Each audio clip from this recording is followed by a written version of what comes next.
3.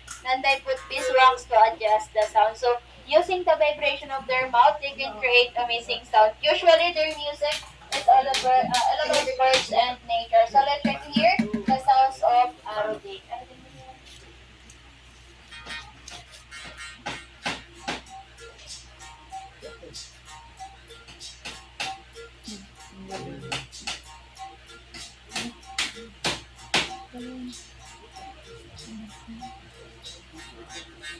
Okay. So it is their native float. They called boborok. So boborok is made of bamboo. So they're going to play the lullaby song. Lullaby is for sleeping of the baby.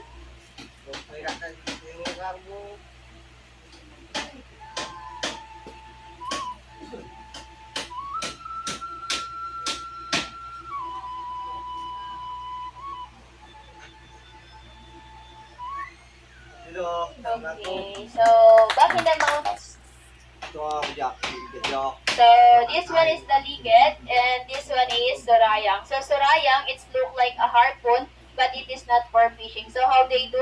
They simply throw it for a distance. This metal will stop because of two hooks here, and they will separate. This handle serve as anchor or ankle. They hang on the bushes it reaches so that the target no longer to escape. If the target tries to run, this ligid is for follow-up kill. So basically, this surayang is for trapping and ligid is for follow-up kill. So part of their diet, they hunt birds and as well with the rainy season. So they use something to imitate or to copy the sounds of our squirrel. They call lampion.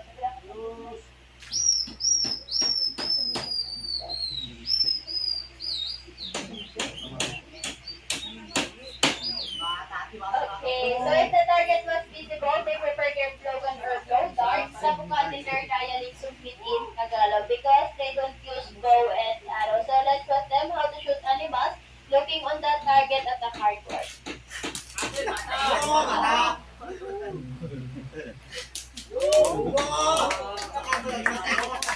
Hindi target na. According to them, they can hit harder than 30 meters. So whenever they